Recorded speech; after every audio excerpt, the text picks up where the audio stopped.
says, yes, we're live. Okay, cool. Has like a 10-second delay or something. So, hi guys. Welcome to the first Momen live stream.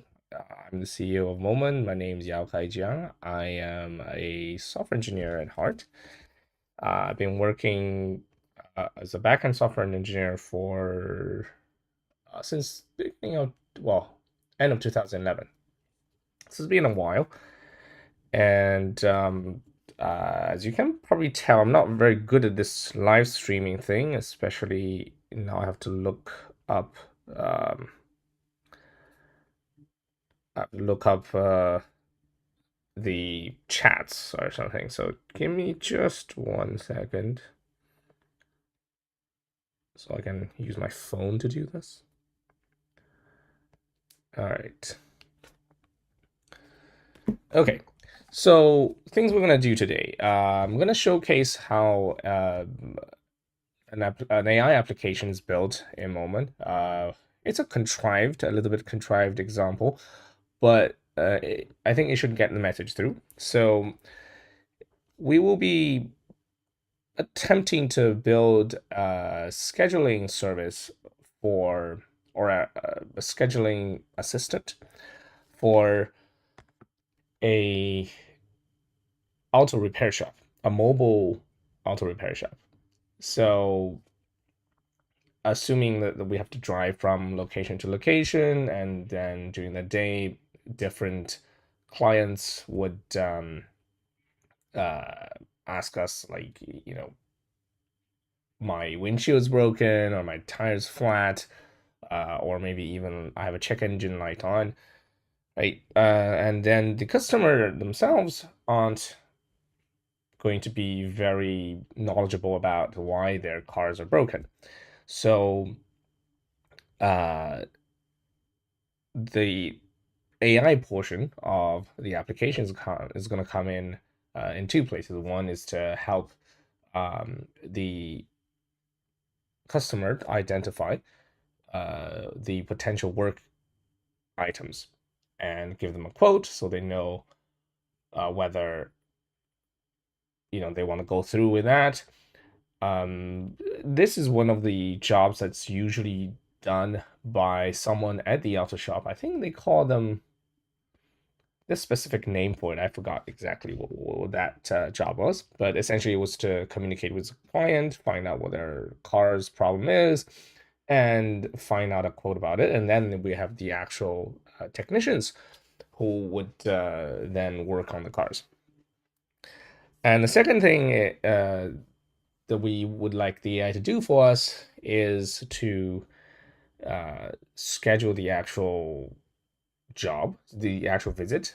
So there'll be like collecting where the location of the client is, and figuring out how long it takes for the tech to go from one place to another, and blocking time off in his calendar.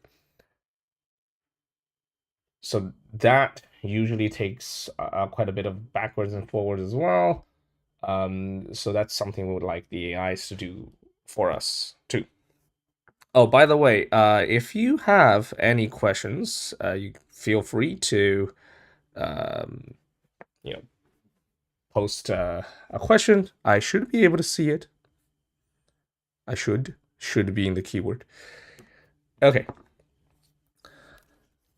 So something about the app. This is what the staff is going to be seeing. So those are like some of the tests that I ran. And then as for the client, it's gonna look something like, maybe we can use this for that purpose. Let's see. I think they will have different users. So I'm just gonna use myself.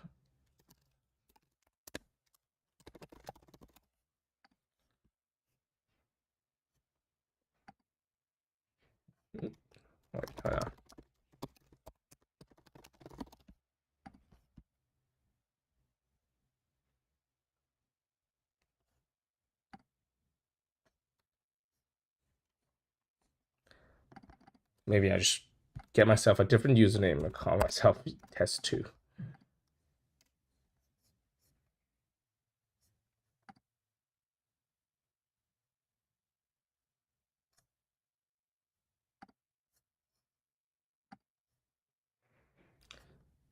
Oh, I don't.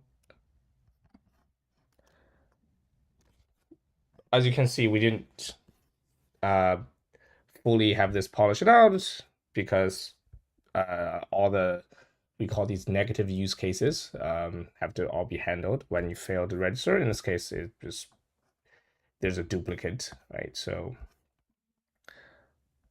if I register with a new one, in this case, I'm now logged in. Did this jump through to the other one? Yeah. This is one of the issues of trying to do a live demo, but we'll be able to see that. So first you can see this, and then we'll take a look at exactly like the other side of the application. So we got two sides, one for the staff, the other for the customers. So now we're just looking at the staff. Here we have window regulator replacement, and this was their chat history. The profile icon is all the same because we're lazy, and then we just use the same icon for everyone. But in a real app, obviously you want that to be different. And here is a list of chats, and you can see like these are some chats, and here's me trying to pretend the issue in a different language, in this case Chinese, so that the AI would respond with Chinese if the user uses Chinese. Okay, so how is that constructed? There are a few screens. You have the login screen, which is kind of what you just saw. It's somewhat boring. You got two input fields, then you either register or log in. In a perfect world, the home page is going to be the login page, but you would have an auto redirect if the user's already logged in. You can do that in the pages action. So when the page fully loads, you can test whether that user is already logged in. If it's already logged in, you can then go to a different screen. But we didn't do that because we wanted to save on time. Okay, so this is what the user is going to be seeing. In fact, it is determined here. Right, so once you're logged in and you've successfully logged in, you are either a staff or a user.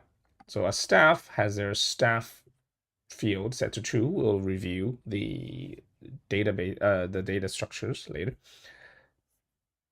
In that case, you go to staff dashboard, which, as I said, right? And otherwise, you go to, because it's all empty, so any empty condition is interpreted as just true.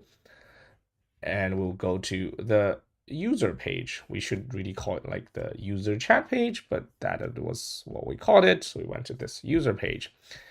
This does not look like what you saw in the chat screen, right? So even in the work item detail chat screen, so that's not the same. That's because this is, even though like this is a list, it contains conditions within it. So the list itself is just the last 50 messages from the chat messages table. But once you're in it, this guy is actually a condition. So you can see we can select the parent, which is a conditional view case. It has multiple. It's either user, system, or loading.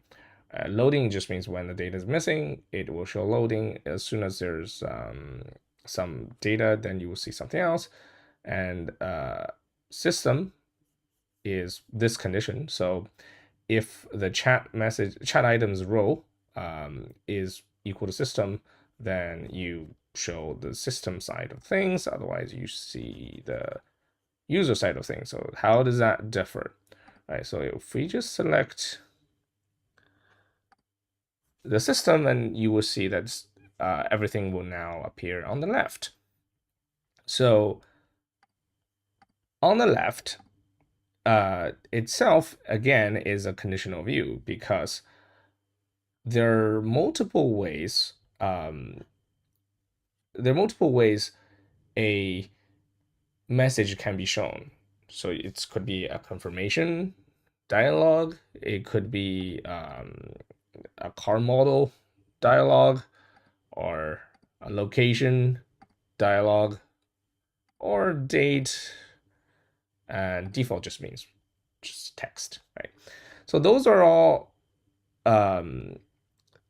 very so let's see if we can look at, oh, I just selected its parent. I wanted this guy. That's just a chat, or we have this guy. So there's either chat or this, and this one has quite a few conditions. So let me just go into there. That gives you all the conditions. This guy, confirm. Let's see if we can select that guy. That thing's condition is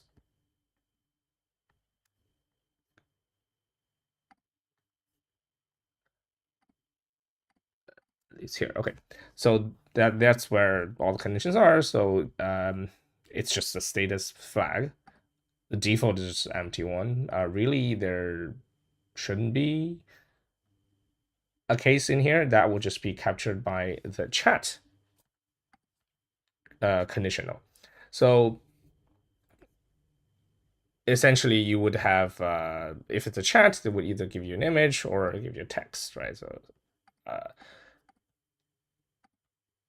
actually, no, the chat is just always there. So sorry, I forgot. The chat is always there. It actually does not have a condition. It's an always true.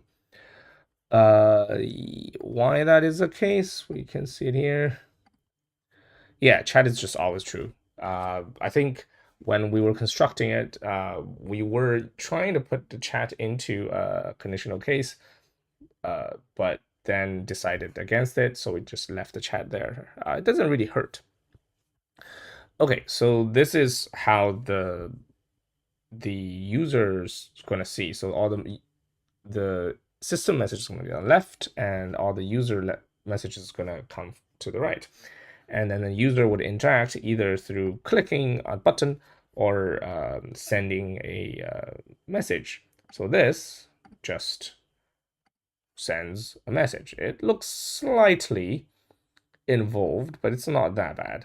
So we have a condition. So either we already are in a AI conversation, so that's the case we named it continue, or we start an AI conversation, right? So that, and then once that conversation started, you would always insert your text as the message, and the status would depend on. Can I look at this using? This is a conditional data. That just means you would. Okay, can I do this? Okay. No, we have to do it case by case. So this one basically means if the status of the work order, which is a table, which we'll get to, is to be confirmed, then it will change to confirm. Otherwise, we don't change it. Actually, we change it to no. Okay, so that's what it does. This is very similar to a conditional view, except it works on the data side. So on top of that, we even have conditionals on filters. So a filter like this can be made conditional as well. You could add more. You could add more. What do you call those? Different cases for different filters, right? Depending on states on a table or states on the page. Okay, now going to the database side. I think we went through most of that because the other things are fairly standard. You got a dashboard, which is here is just a list um, of work items. It's just a sorry, we call it work orders. These are lists of work orders, and the dashboard detail basically just shows you a list of chats or list of work items again, work orders, and then here we will see the details of a particular work order, and this one would trigger another AI basically. Yeah, this just triggers AI to do the scheduling. Okay, so database, what I would call the core of mostly everything. Oh, let me see if I got something here.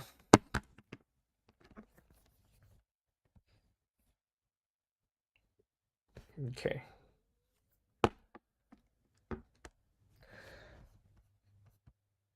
So the things that are key to this application is one, you got the account, which is universal to all applications. You almost always need an account for the user to interact with your data.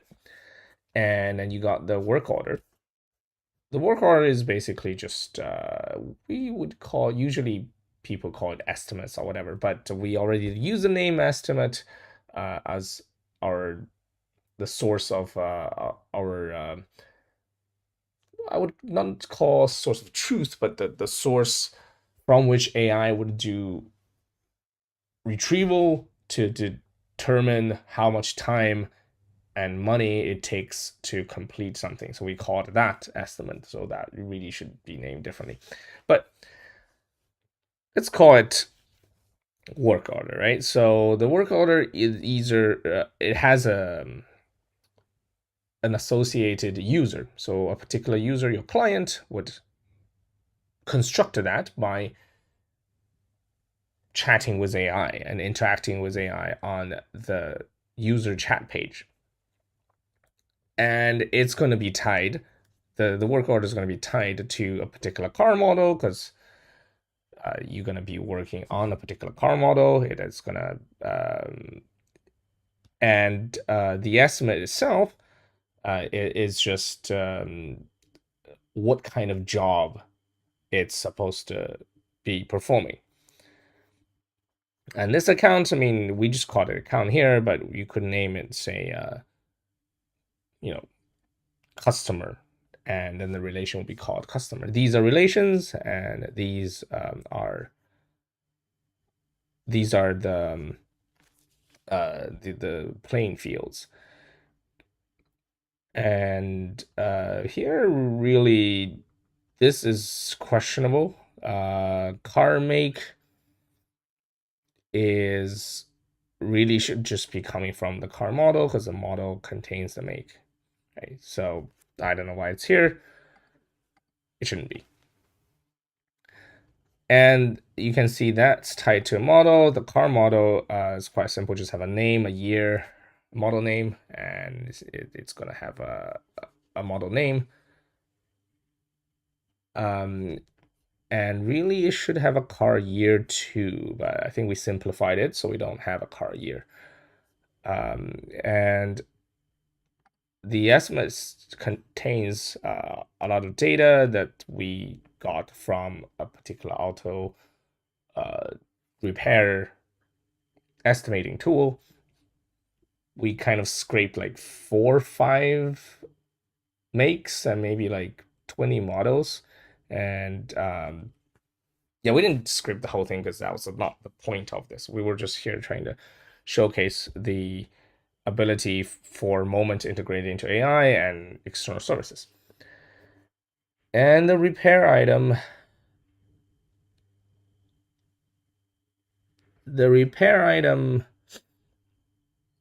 an estimate would it be, and a repair item has multiple estimates. Okay.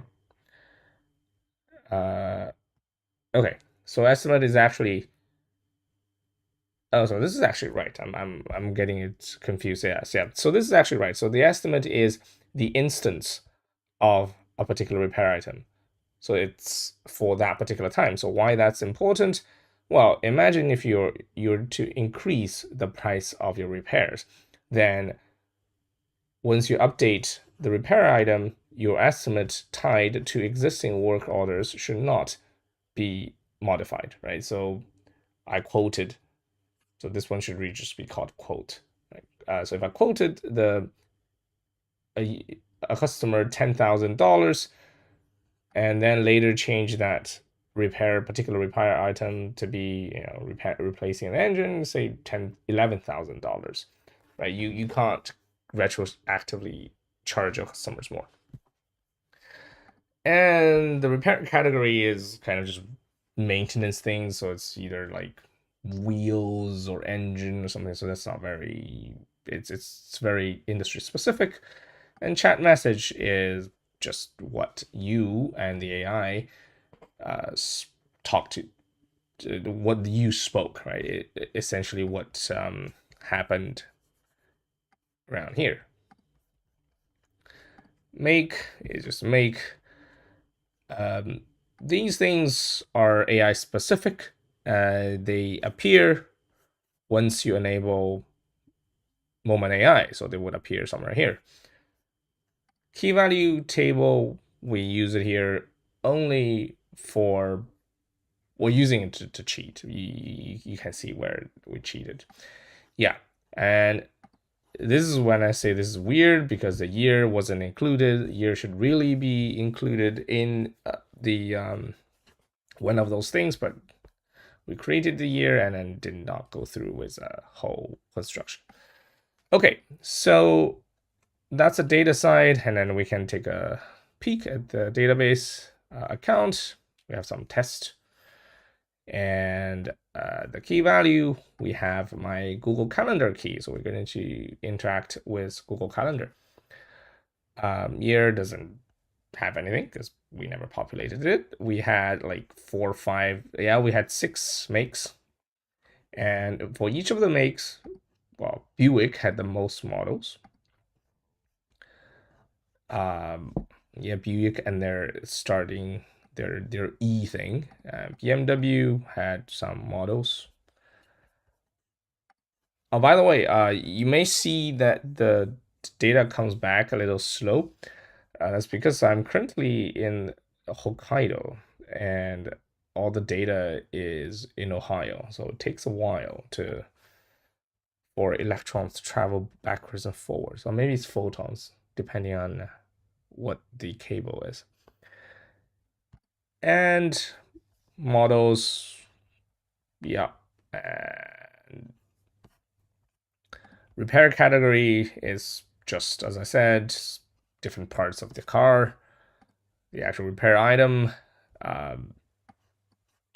yeah, those are individual work items. So what you need to do, maybe it has to replace wheel and replace wheel hub or something. So that's basically how the car is going to be repaired. One of the unfortunate things with our UI is that we don't have a way for you to change the order in which the fields are displayed. So at the moment, you're stuck with created at, updated at, taking much of your real estate, screen real estate. And here are the estimates.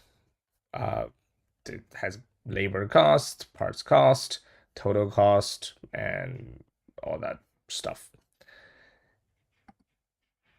And that's a work order. That's basically an instance of a repair item. Okay, and these are like the messages that's going backwards and forwards to AI, right? So in this case, you can see that each message is either some tool calls or it would have actual content. It could have multiple contents because it is possible to send multiple pieces of text and interleaved by multiple images to an AI. So that is reflected here. To a usage record, we'll get to that. That's just what we send to external. This is the request, yeah. So this is the request. These are the content that was sent to the tool, and the response. This response here is null, also means that they actually failed, right? But for something that did succeed, this one is trying to figure out how much time it takes from going from home to home. It should probably return with 0. Yes, it says it has no time. It takes no time to gather. Right, so that's good. And yeah, so that's how the tool usage looks like. We'll see that in action in the actual AI configuration. Okay, so now going to the action flows that makes up this application. It's not very interesting. You got a thing to refresh your Google Access tokens. It's scheduled to run every it's scheduled to run every 30 minutes, and you got the thing that transforms time formats, and then you got a thing to search for repair items, search for estimates. These are mostly done using code component. Sorry, not code components, custom code on the back end. But I don't think it really needed to. Yeah, it probably didn't really need to. It was just my colleague he found it simpler to do it that way, because this is a simple get, and for a simple get, you can totally do a query node. So you could do something like query data here. Okay, and same here. It in this case, you can see it didn't really use a code block. It just used an update node. It would update work order with particular values and with a particular filter. The filter in here is just an ID equals. So if IDs can't be duplicates, so once you have a particular ID, you're sure that you're only updating one. And then you got the last one that just searches for work order. And as I said previously, he didn't really have to use a code component. He could have just used a query node, and that's what he did here. Okay, so in AI, we got 2 of them, 2 agents. One of them is, we call it customer service, but it could just be called like quote generator or something, right? So the user story, fine, it could be called anything. This is just what the user input at the bottom. That's what's being sent in. Car model ID, work order ID. So those are the database things that we have. Okay, so what do we do here? We got a role. You're a door-to-door car repair service specialist. Your task is to initially communicate with the user to confirm the issues they are experiencing. Yes, that's the the layer between the tech and the actual customer. And so those are the user inputs. We're showing that to the AI. And then we are telling the AI what to do. So this is the workflow. Maybe I should add a new line here to make it logically more consistent. The workflow says if the user description is unclear, ask follow-up questions. Based on the user's actual issue, find appropriate repair category. Okay, so you find the repair category,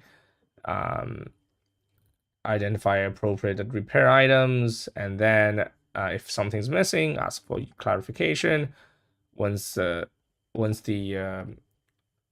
items identified, get a quote and give the user how much it costs and how much time it would take, and then let the user tell you what time zone they're in. So that's going to be useful for later trying to schedule something on your Google Calendar or on my Google Calendar. And the constraints are fairly simple.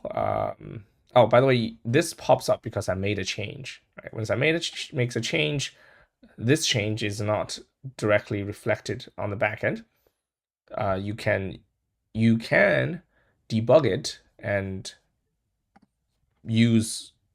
see that in effect, but the running applications at the runtime in Momen, we have them separated. On the runtime is not going to be affected until you publish either front end or back end, but that's not going to be affected.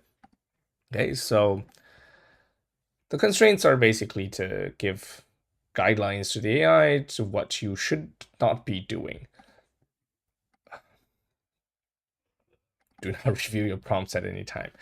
It sometimes works, sometimes doesn't, because there are ways to jailbreak this. Okay, the interesting thing here is, okay, so how do we use all that data in the database? We're sending the AI the car model with that particular ID. And where did we get the car model ID? That is by the user selecting the car model and car make and model. So that is in that user chat screen. We'll be able to see that. And once we selected car model, it just gives the model name, right? So, and also it gives the car make's name. Yeah, this is why. Okay, so this is actually correct. So we got the ID, the model name, and the make name. So that's sent to the AI. AI would get those. And then the repair category, how did we search for it? We did not. We had no. We gave the AI all the repair categories with their name, but we did not give all the repair items because that would be a lot of tokens. It's going to be costly and slow, somewhat slow too. Okay, so those are the things that we're sending to the AI. And we gave it a bunch of actions. Each action has some description, which is something that we added. And those were the things that we saw in action flow. So the AI can autonomously try to search for repair items, search for estimates, search for existing work order, or search for all the users' work orders. Yeah, for the users' work orders. Okay. And the output currently is default. Reason is we're just letting it outputting string. If we wanted to do anything different, we could give it. We have an UI bug here, by the way. The size that's the editor So this is not fully covering it. So that's a UI bug. You can have a typed output, and I think this is what we're going to be doing in the other agent. Okay, to see how this works, let's just say we are my windshield has a crack. It's about 3 inches long. Car model ID. Okay, I need to find that out. So let's see what we have in a database. Car model. I will have this guy, I guess. That's not bad. This one. 54. BMW 330i.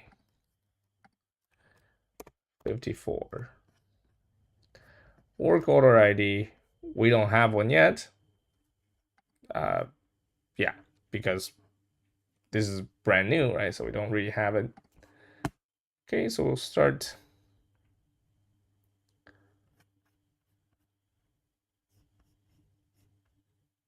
Well, maybe we should have one, but let's see.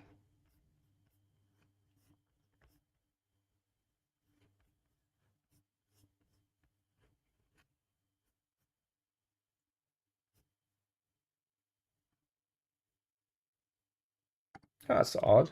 The token went to 0.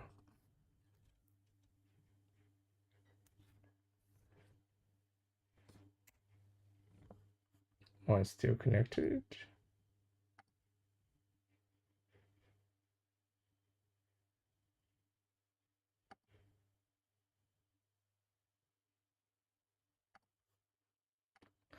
Yeah, I think I had a connection issue. But anyways, so the thing came back. Yeah, I had a connection issue.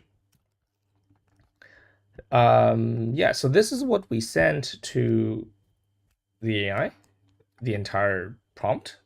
So this is what I put in here. And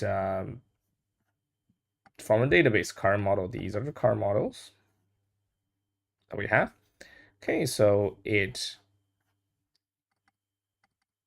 started to search for windshield crack, and these are the repair items. And then it then looks for windshield crack repair. It got some more quotes, and it now already has the repair category ID. Repair category ID is 1. Okay, so where did they get that? Okay. Door mirror replacement. And now it's doing something again. So let's see what it did. I do have a connection issue, I think. Okay, here we go. So that's what the backwards and forwards are between us and the AI, right? So query the repair cost based on vehicle model and repair item, the work order status,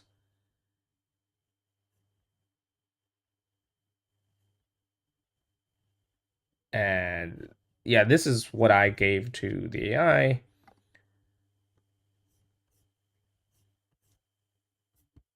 And these are the tools, and I think these are the messages. So let's take a look at the messages. Yeah, I got 3 tools. And it's probably responded already, has it? Hasn't finished yet.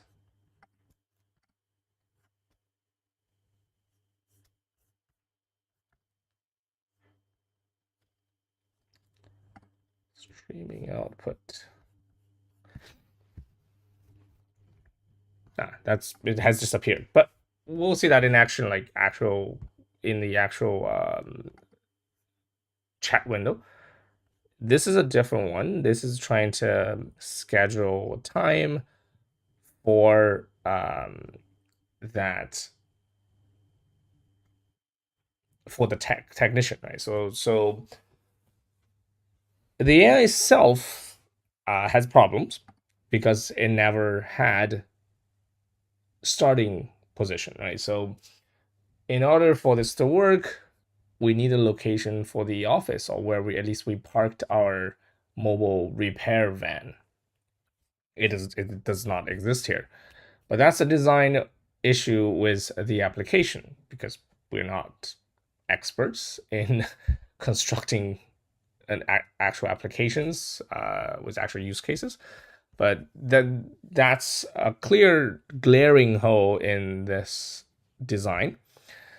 Right? So unless we have starting location, things will just not work, because how do I know where to start from? So I guess in order to somewhat fix that,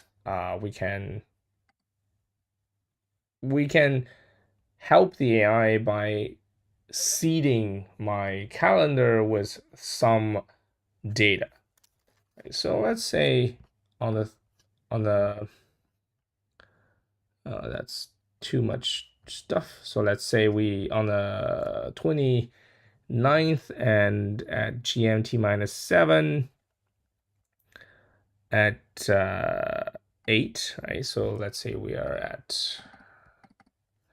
gonna be at Palo Alto. What is there in Palo Alto? Stanford University. Okay, so let's say we're gonna be there, and we'll give a location.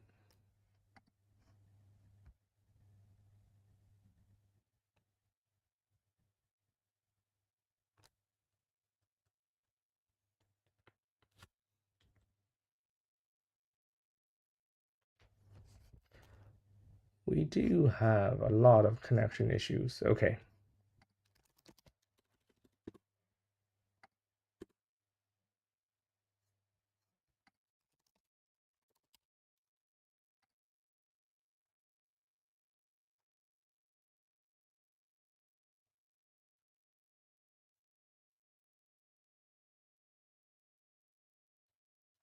Okay, so that's where we're gonna be. And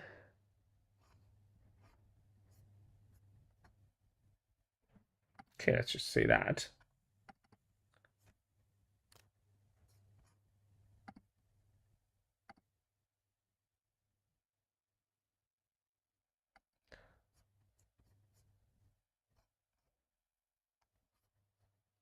I'm just gonna save it because it's gonna take too long. Okay, and I've seeded that, and then we said it's gonna be on 29th. Okay, and say we want to do a repair or something, right? Okay. And the other thing is I want to make sure that the key, if I have, okay, I think I'm coming back a little bit using a different connection. Again, I'm not in a particularly well connected place. So now I have this, and I want to update the key because this key value thing in that my colleague built uses his own key, and I don't get to see his data, so it's kind of annoying. So I just replace my key, and I will get in here. Okay, so again, you can see that at 7 a.m. At Stanford University, I'll be there until 8, right? So that's where the seeding happens. And now if we do start conversation, once the connection is good, things got much better. You can see that this started calling different tools to figure out where things are, and this got my information from my Google Calendar, and it converted this time to Unix timestamp and used that to invoke another API to figure out the driving time, which is 14 minutes from Stanford University to 1449 Gilmore Street. And then this got it actually scheduled the time. So this should, would you like to schedule? Okay, yes. It then should call the actual scheduling tool for me. And yeah, that's exactly that. And it created this event. And that is what we have here, the 2-hour event that is 14 minutes away from Stanford University. Okay, so going back to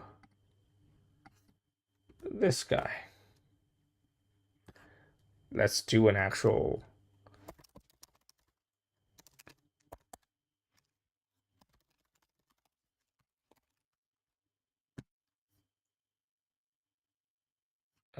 hold on. These are my schedule things, but that's not what I wanted to see. I think there's a bug somewhere with the relocation, with redirection of things. Okay, so this is the screen we're supposed to be taken to.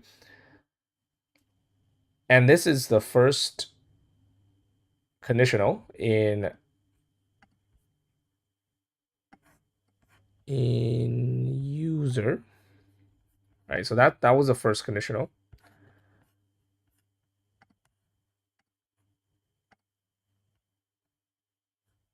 No, sorry, system, and then within here,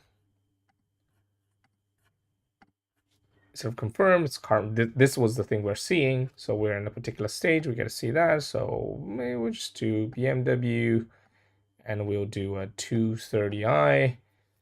Okay, so, oh, by the way, why do I have this open here? Because this makes sure my connection is all right, because again, I think I have some connection issues. Okay, so 29th, yeah, 29th. Send location. Anytime I change this, it sends a new thing. So that's something we should avoid. Location. Let me just delete this thing. Okay, we'll do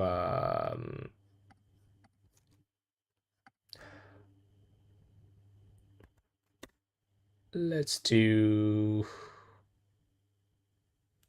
395 Page Mill Road,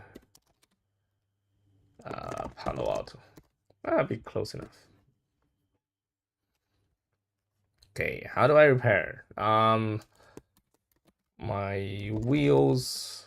Well, let's stick with windshields, because I know we have repair items for those. My windshield has a little chip. A little chip. Yes.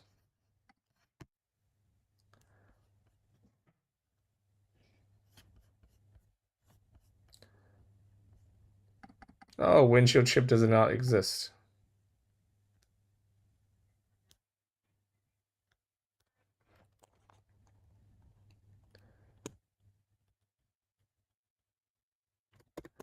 Yes, the windshield is chipped. I need it replaced.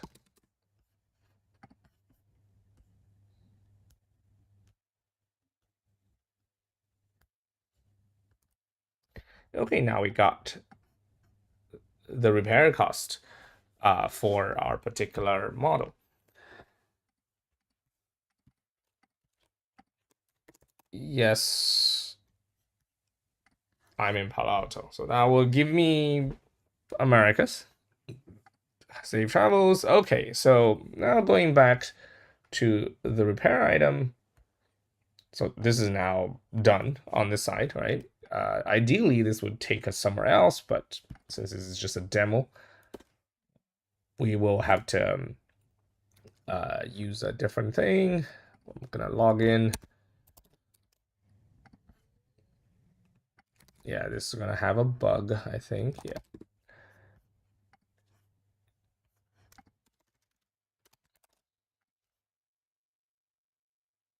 Okay, it only works on the second try. But anyways, so now we have this thing here, right? And then we can click details and get into it. This is the conversation that the user had with the AI. And in this case, we'll be saying to be confirmed. I don't know. I don't know what I'm supposed to be writing here, but let's say morning is good. Confirm.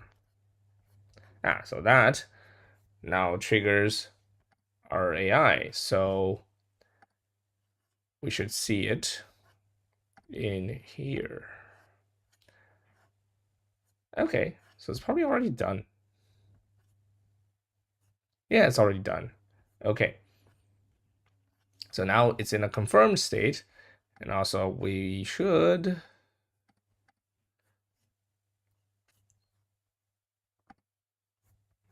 see what we have. Update work item. It's now confirmed. Work order. This is the actual work order. PST confirmed date. I think it's missing. Based on this, it's missing the last step. Content here, the previous event, and yeah, the AI agent design is actually off. It, when invoked here, it should directly invoke a tool to create the event here, but that did not happen. As we saw in the debugging phase, right? It wanted something more. I think that's because in here we don't have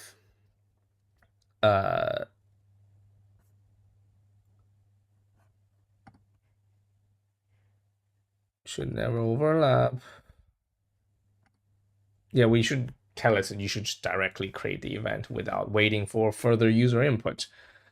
But that's not what we wrote here, so it's waiting for us to send something saying that, okay, now go ahead, like we saw in the previous conversation.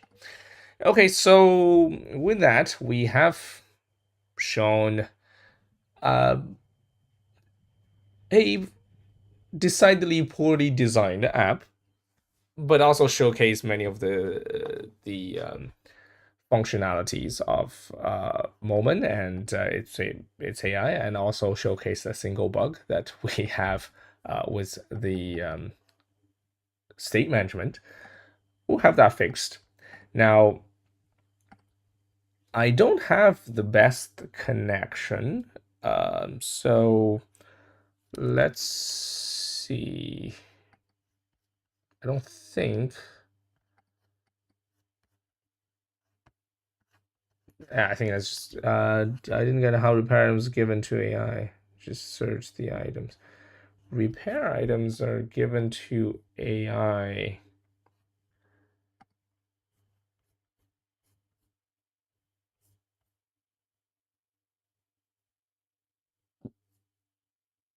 Repair items are given to AI inside. It's either through. Yeah, it's this guy. So the AI would decide how to search for it, and then the input is a category ID and the actual question. So let's take a look at what those two does.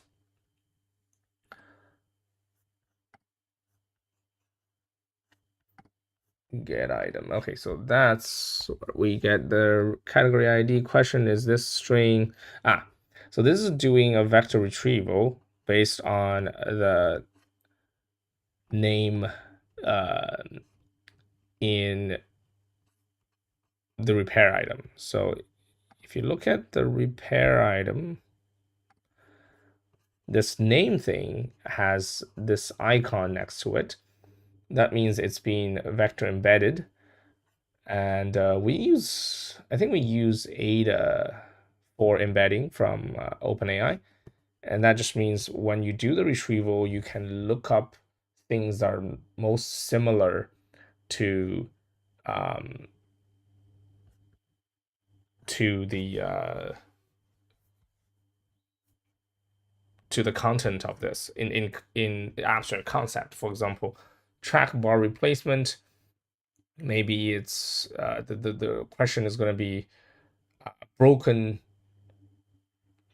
I don't know what track bar is, a different name for track bar is, but any synonym would work here.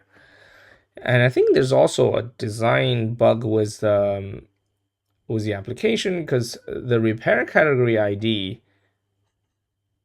wasn't searched. Yeah. So what if I said, considering that, what if I said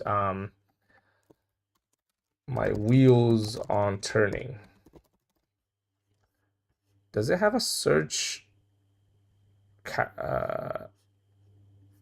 Let's see.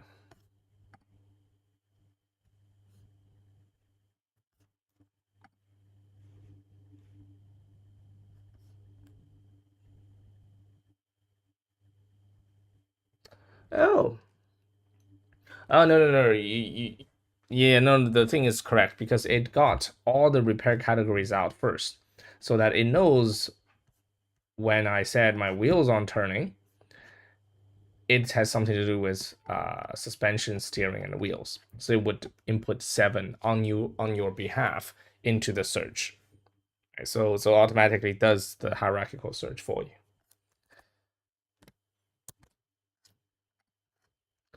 Okay, I don't think we have any other questions. I mean, next time if we do live stream, hopefully I'll have better connection.